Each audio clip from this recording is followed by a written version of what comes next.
톰 세디악 감독의 코미디 판타지 영화가 있습니다. 에반 올마이티라는 영화인데요. 이 영화는 기독교 영화가 아닌데도 하나님이 등장하고 노아 방주가 등장을 합니다. 우리 주인공 에반은 미 하원 의원으로 당선돼서 인생이 탄탄대로로 걷고 있는데 어느 날 갑자기 하나님이 방주를 지으래요. 그거 안 짓겠다고 막 이리 빼고 저리 빼고 가는데 그날부터 이상한 일들이 자기에게 일어납니다. 그리고 결국 항복하고 방주를 짓는데 사람들이 다 미쳤다고, 심지어는 자식과 아내가 그를 떠나갑니다. 그때 하나님이 흑인이에요. 또 웨이터로 등장해서 그의 아내에게 이런 말을 합니다. 대사가 이래요. 누가 하나님께 인내를 달라고 기도하면 하나님은 인내를 주실까요? 아니면 인내할 기회를 주실까요? 누가 하나님께 용기를 달라고 기도하면 하나님은 용기를 주실까요? 아니면 용기를 발휘할 기회를 주실까요? 누가 하나님께 사랑을 달라고 기도하면 하나님은 사랑을 주실까요? 아니면 사랑할 수 있는 기회를 주실까요? 그 이야기를 듣고 그 아내가 큰 깨달음을 안고 우리 남편으로 돌아가서 남편이 하는 일을 돕고 사랑합니다. 우리는 크리스천입니다. 크리스천은 믿음으로 사는 사람들입니다. 우리도 기도할 때 하나님 우리에게 흔들리지 않는 확고한 믿음을 주세요 라고 기도하면 하나님이 옛다 하고 우리에게 믿음을 주실까요? 아니면 대신에 믿음을 발휘할 수 있는 기회를 주실까요? 생각해 보면 하나님 우리에게 믿음을 주십시오 라고 기도할 때 하나님은 우리가 믿음으로 도전할 수 있는 어떤 일을 주시더라고요. 그리고 내가 그 믿음으로 그 일들을 도전할 때 우리에게 흔들리지 않는 확고한 믿음을 주시는 것을 봅니다. 우리 교회가 요즘 그 믿음의 현장 가운데 있습니다.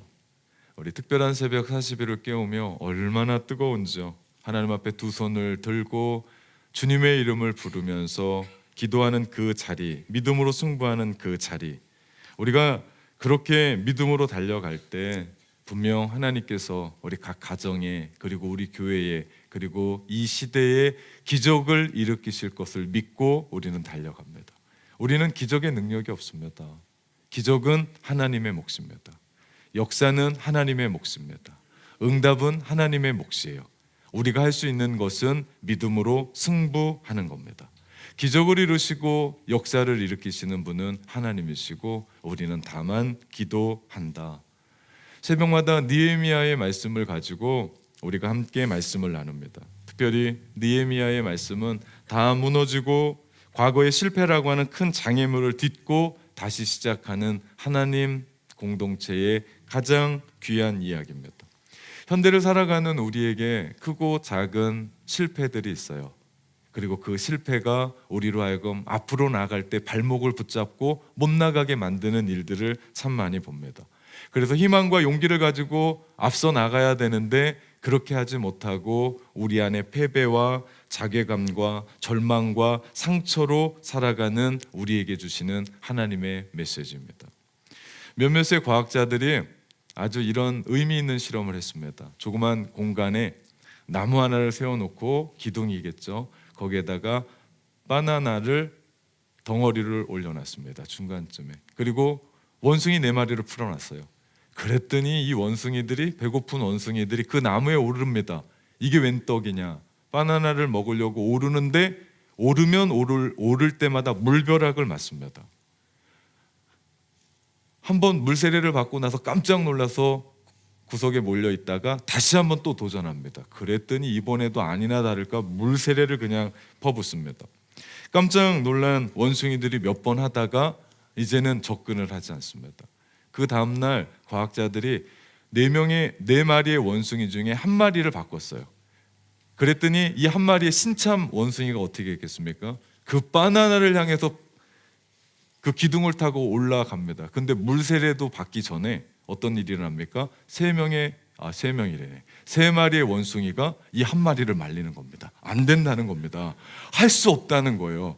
그러니까 이 원숭이는 잠시 잿불에 죽여서 있다가 또 달려가는데 이번에 고참 원숭이가 안 된답니다. 이건 가면 안 된대요. 그래서 짚불에 죽어서 바나나는 먹고 싶은데 도저히 안 된다라고 해서 할 수가 없는 겁니다. 그래서 원인도 모른 채 포기합니다. 그리고 그들의 운명을 그냥 받아들입니다. 그런데 진짜 웃긴 것은요, 날마다 과학자들이 원숭이를 바꿨거든요. 5일째 되는 날 물벼락을 맞은 원숭이가 그 안에 아무도 없습니다. 그런데도 새로운 원숭이를 집어넣자 그 원숭이들이 어떻게 합니까? 잡아 끄는 겁니다. 안 된다는 겁니다. 거기에 찬물 세례를 받은 원숭이는 한 명도 없습니다. 한 마리도 없습니다. 그런데 안 된다고 잡아 끄는 거예요. 안 된대요. 바나나 쪽으로 가지 못하도록 막는 겁니다. 실패를 경험한 4마리 원숭이는 4마리뿐이었고 물 세례를 받고 물벼락을 맞은 원숭이는 4마리뿐이었고 그 공간에는 없습니다. 그런데도 그들은 다른 심찬들이 들어올 때마다 아예 시도하지도 못하도록 포기하게 만들더라는 거죠. 우리의 삶에도 이런 일들이 얼마나 많은지 모릅니다. 과거에 내가 실패했거든요. 그게 나의 실수든 아니면 나의 환경이든 그것이 누구 때문에 일어났던 일이든 그 실패가 우리 안에 큰 장애물이 있어서 우리가 두렵습니다. 우리 안에 걱정이 되는 거예요. 그 쓰디쓴 상처 때문에 내가 아픈 거예요. 그러면서 정말 내가 도전해야 되는데 그 꿈에 도전하지 못하고, 내가 달려나가야 되는데 내가 달려나가지 못하고 그 자리에서 포기하고 멈춰서는 일들이 우리 안에도 있더라는 거죠. 이건 원숭이의 얘기만이 아닙니다. 가면 되거든요. 그런데 주변에서 자꾸 우리한테 얘기하는 거예요. 너 그때 실패했지 않냐? 너 옛날에 그랬지 않냐? 그러면 너는 못한다라고 이야기하는 그들의 운명을 그대로 받아들이고 살아가고 있더라. 그러나 이것을 아십니까? 우리가 믿음으로 나가면 우리 안에 두려움은 설 자리가 없습니다. 그런데 반대로 얘기해도 돼요. 우리 안에 두려움이 있으면, 두려움으로 살면 우리 안에 믿음이 설 자리는 없습니다. 무엇으로 살 거냐는 거예요. 나는 지금 믿음으로 살 거냐 아니면 나는 두려움으로 살 거냐. 선택은 우리가 합니다. 그런데 그 선택은 결과는 영원하죠. 주님이 우리를 부르신 목적은요, 요한복음 10장 10절에 보니까 우리에게 생명을 주고 더 풍성한 생명의 삶을 살도록 우리를 부르셨습니다. 그런데 이 복음의 사실은 우리만 아는 게 아니에요. 이 복음의 사실은 사단도 압니다. 그래서 사단은 어떻게 하면 믿는 우리로 하여금 그 영원한 생명을 누리고 더 풍성한 생명을 누리지 못하도록 방해를 합니다. 그들이 쓰는 중요한 무기가 하나 있는데요, 그것이 바로 두려움입니다. 그 두려움은 우리가 주님을 주님으로도 보지 못하게 만듭니다. 오늘 본문에 보니까요, 제자들이 타고 간 배에 거친 풍랑과 비바람과 그리고 풍랑을 만났어요. 그 파도로 인해 고난을 당하기를 시작합니다. 새벽녘이 지났는데도 이 풍랑이 잠잠해질 기미를 보이지 않는 거예요. 그때 주님이 그들에게 오셨습니다. 그때 그들이 누구를 봤습니까? 유령을 봤습니다. 그들 마음 가운데 있는 그 두려움이, 이것은 그냥 마음 가운데 있는 것만이 아닙니다. 우리 안에 진정으로 봐야 될 것을 보지 못하게 하고 진정으로 나가야 될 곳을 우리가 찾지 못하게 만들더라. 그래서 두려움에 사로잡히면요, 기도가 안 됩니다. 아니, 기도가 할 수가 없습니다. 왜? 내 안에 있는 그 믿음으로 주님 앞에 나가야 되는데 그 믿음은 어디 갔나 없고 그 두려움이 믿음을 삼켜버렸죠. 그러니까 내 안에 기도할 수가 없게 되죠. 우리가 그 두려움의 실체를 바로 봐야 됩니다. 두려움이 도대체 뭔가? 그것은 디모데후서 1장 7절의 말씀에 보니까 그것은 하나님이 주신 게 아닙니다. 이 말씀은요, 바울이 영적인 아들 디모데에게 격려하며 쓴 말입니다. 거기서 얘기합니다. 두려움은 하나님이 주신 것이 아니다. 하나님이 주신 것이 아니라면 분명한 것은 이것은 마귀가 우리에게 준 겁니다.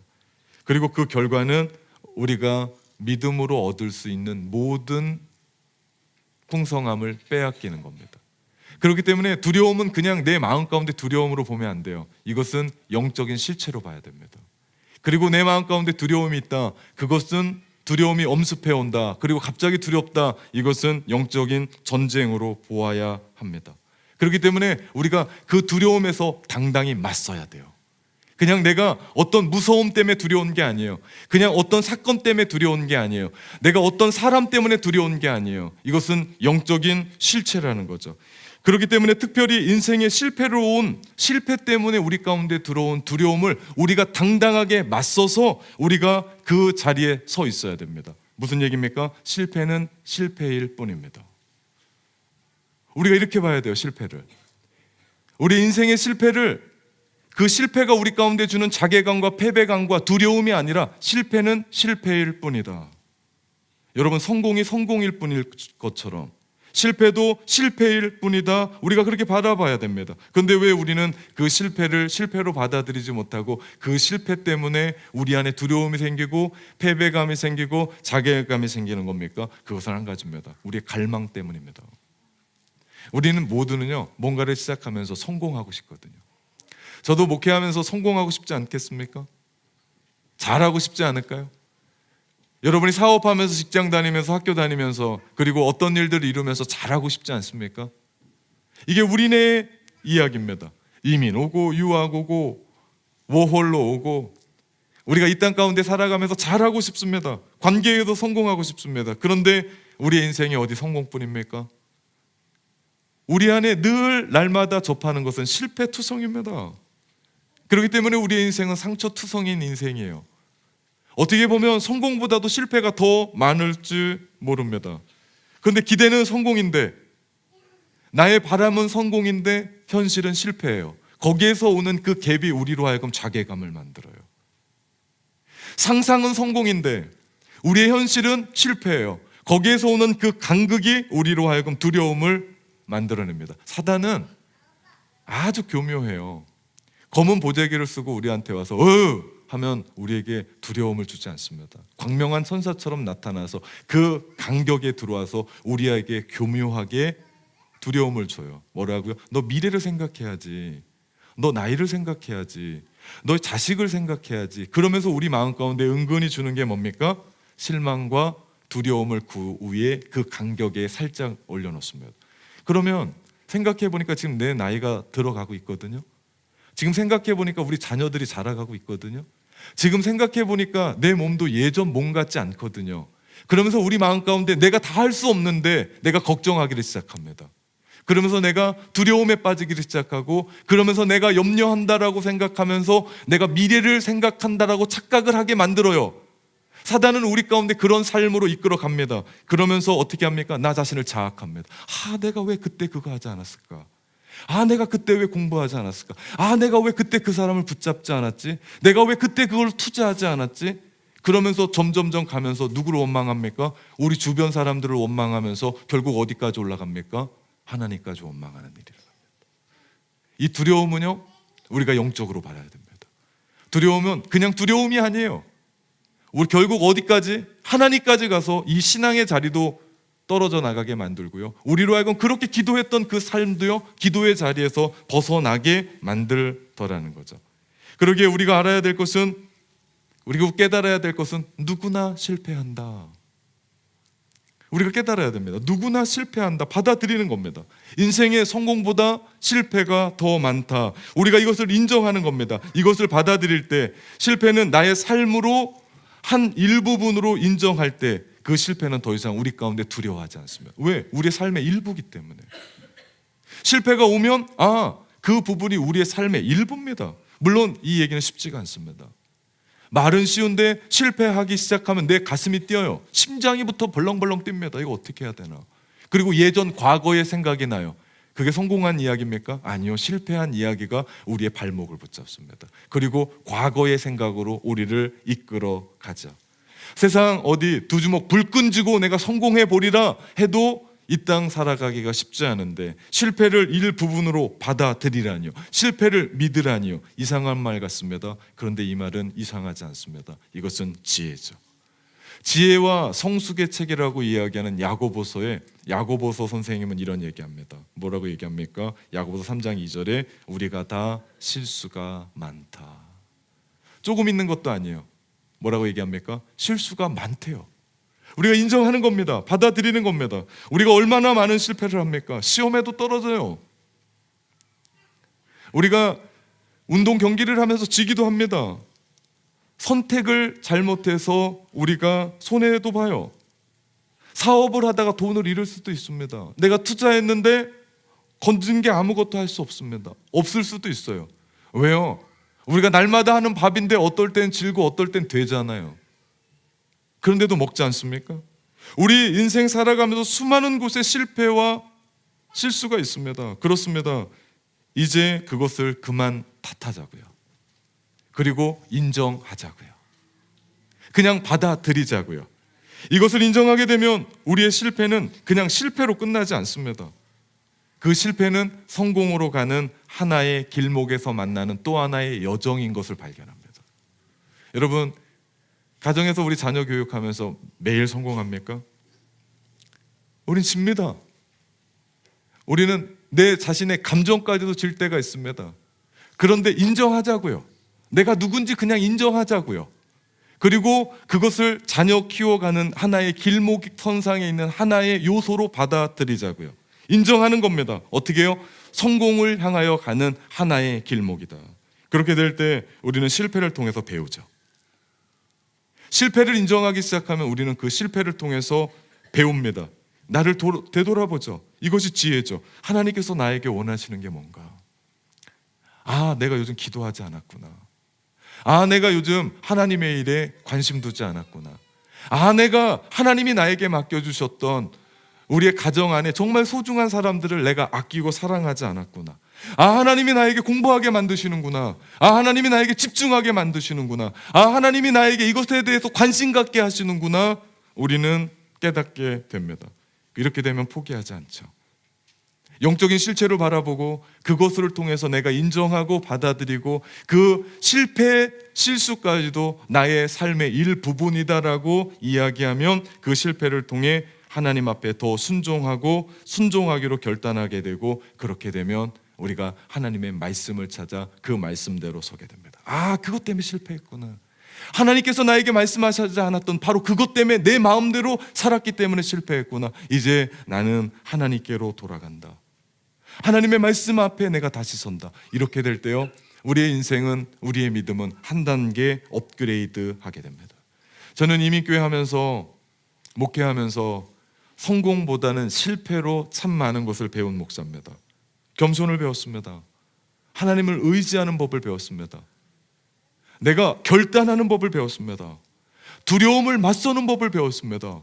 내가 하나님 앞에 어떻게 기도해야 되는지를 배웠습니다. 사람과 어떤 관계를 대해야 되는지를 내가 배웠습니다. 내가 하나님 앞에 어떤 사람으로 서야 되는지를 배웠습니다. 이것은 성공 때문에 배운 게 아닙니다. 철저히 실패 때문에 내가 배웠습니다. 내가 다 성공했더라면 내가 어떻게 썼을까 모르겠습니다. 내가 교만하면 교만했지, 나는 그것을 통해서 배운 것은 별로 없었을지도 모릅니다. 잠언 말씀에 보니까요, 놀라운 말씀이 있습니다. 잠언 24장 16절 같이 읽어볼까요? 대저 의인은 7번 넘어질지라도 다시 일어나거니와 악인은 재앙으로 말미암아 엎드려지느니라. 아멘. 여기서 말씀하는 의인은요, 하나님을 의지하는 사람입니다. 즉 하나님을 믿는 사람, 그에게 넘어짐과 실패는 곧 뭐라고요? 하나님을 의지하게 하며 그 의지를 통해서 하나님이 일으키심을 받고요, 하나님의 축복을 받게 된다는 거죠. 실패가 그런 겁니다. 오늘 본문에 보면 태풍 위를, 바람 위를, 거친 바도 위를 걸어오시는 예수님을 보고 베드로가 이야기합니다. 나를 명하여 물 위로 오게 하소서. 대단한 믿음 아닙니까? 베드로가 가지고 있는 믿음은 뭡니까? 나는 주님이 전능하신 것을 믿습니다. 능력이 있는 것을 믿습니다. 저로 하여금, 만일 주님이시면 저로 하여금 이 물 위를 오라 하십시오. 물 위를 걷게 해 주십시오 라고 이야기합니다. 그랬더니 주님은 대답이 아주 심플합니다. 오라. 그랬더니 베드로가 정말 그 배에서 나와서 물 위를 걸어갑니다. 얼마나 놀라운 일입니까? 지금까지 무섭고 두려웠었던 바다였습니다. 예수님도 예수님으로 바라보지 못하게 했고 유령으로 바라보게 했었던 바다였습니다. 밤새 배의 키를 붙잡고 죽느니 사느니 싸움하고 있었던 그 바다였습니다. 그런데 지금 베드로는 믿음으로 그 바다를 걷고 있는 겁니다. 그렇습니다. 요즘 우리 교회가 특별한 새벽 40일을 깨우며 하나님 앞에 기도하는 일이 바로 이런 일입니다. 우리의 삶을 두렵게 하는 그 바다, 미지의 바다, 깜깜하고 보이지 않는 바다, 바람은 불어오고 이 풍랑을 내가 어떻게 할 수 없어서 몸부림치면서 온몸으로 막고 있는 그 바다, 그 바다를 향해서 주님의 이름을 들고 믿음으로 승부하는 일입니다. 다른 일 아닙니다. 우리는 기적을 일으킬 수 있는 능력이 없습니다. 그 파도 하나 잠잠케 할 수 있는 능력은 우리 가운데 없습니다. 배 하나 어떻게 이리 갔다 저리 갔다는 그 배 하나 붙잡아 놓는 힘도 우리 가운데는 없습니다. 우리는 아무것도 할 수 없습니다. 그저 믿음으로 그 험한 바다에 나를 힘들게 하고 지치게 하고 나를 절망에 빠지고 패배와 자괴감으로 빠지게 하는 그 바다, 두렵게 하는 그 바다, 오직 주님만 바라보고 걷겠다라는 것이 믿음으로 승부하라는 이야기입니다. 그래서 내가 그 인생의 길을 걷겠다는 겁니다. 내가 시련에 빠져 있고 내가 두려움 속에 있었던 그 인생의 바다를 걸어보겠다는 겁니다. 남들이 아무도 안 된다라고 얘기하고 그만두라고 이야기하는 그 바다를 내가 주님과 함께 주님을 바라보는 그 믿음으로 내가 바라보면서 걷겠다라고 하는 우리의 표현입니다. 그래서 우리가 기도하는 겁니다. 내가 다 할 수 있으면 기도할 필요가 뭐 있을까요? 내가 내 인생을 다 컨트롤할 수 있으면 내가 기도할 필요가 뭐가 있을까요? 내 인생의 모든 것들을 다 이루어 갈 수 있었으면 내가 기도하는 게 뭐가 필요할까요? 그러나 우리에겐 할 수 없기에 내가 주님 앞에 주님만 바라보며 믿음으로 나갈 때 주님은 우리의 가정을, 주님은 우리의 교회를, 주님은 이 시대에 하나님께서 이루어 가시는 기적을 일으키실 것이고 믿음으로 살아가는 것이 무엇인지를 우리 가운데 보여주실 줄 믿습니다. 그 믿음의 행진은 계속돼야 됩니다. 오늘 하루 하고 끝나는 게 아니라 40일 끝나고 끝나는 게 아니라 우리의 믿음의 행진은 날마다 계속돼야 된다는 겁니다. 그러나 우리의 베드로, 무리를 걷다가 그 능력의 주님 바라보며 무리를 걷던 베드로가 갑자기 불었던 태풍이 생각났어요. 갑자기 불었던 바람이 생각났어요. 지금까지 밤새 사투했던 그 칠흑과 같은 어둠의 바다가 보이기를 시작합니다. 태풍이라는 현실이 그의 눈에 보이기 시작하자 예수님은 그의 시야에서 사라지기 시작했고 그 믿음이 없어지자 그는 나락 없이 그 어두운 바닷속으로 빠져들어갑니다.